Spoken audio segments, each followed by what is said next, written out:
Inspirasi hari ini, pengikut Kristus.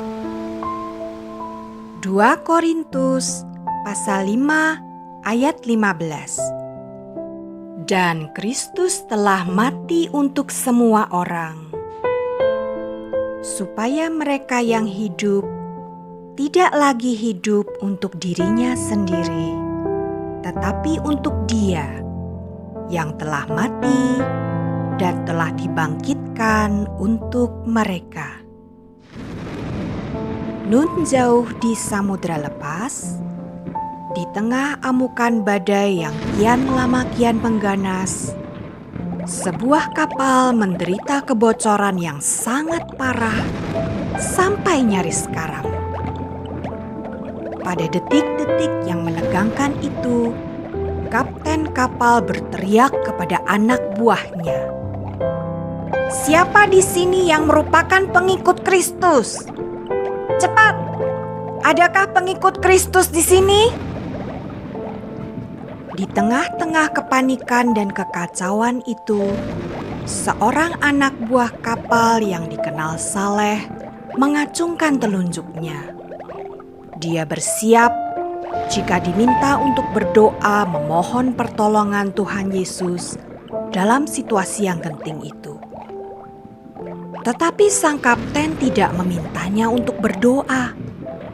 Dengan sigap, kapten menepuk bahu anak muda itu dan berkata, "Bagus, kita kekurangan 1 jaket pelampung. Karena Kristus rela mati buat semua manusia, kamu pun tentu mau berkorban buat rekan-rekanmu." Ya, sepenggal ilustrasi ini bukan sekedar cerita tanpa makna, tetapi ini merupakan bahan perenungan yang dalam. Kalau selama ini kita menganggap bahwa sebutan sebagai pengikut Kristus adalah predikat tanpa konsekuensi yang berarti, maka kita perlu berpikir ulang.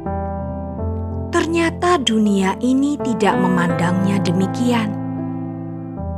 Dunia berharap pengikut Kristus berlaku seperti Kristus.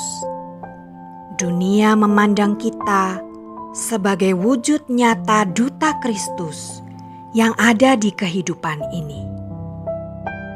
Maka, ketika pengikut Kristus hanya hidup untuk kepentingan diri sendiri, memikirkan kesejahteraan keluarga sendiri, berjuang untuk golongannya sendiri, itu menjadi tanda tanya yang besar bagi dunia yang menyaksikan.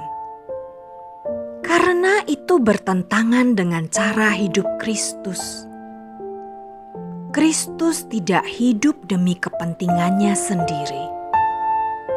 Ciri khas hidupnya adalah taat penuh kepada Bapa dan mendahulukan kepentingan umat manusia yang begitu dikasihinya. Cara hidup seperti inilah yang diharapkan terlihat dari orang-orang yang mengaku sebagai pengikut Kristus. Maka, setiap pemikiran, perkataan, sikap dan tindakan kita sebagai pengikut Kristus di setiap waktu, dalam segala situasi, hendaklah sejalan dengan cara hidup Tuhan Yesus Kristus yang menjadi teladan hidup kita. Dan Kristus telah mati untuk semua orang, supaya mereka yang hidup tidak lagi hidup untuk dirinya sendiri, tetapi untuk Dia yang telah mati dan telah dibangkitkan untuk mereka. Selamat pagi, selamat beraktivitas. Tuhan beserta kita.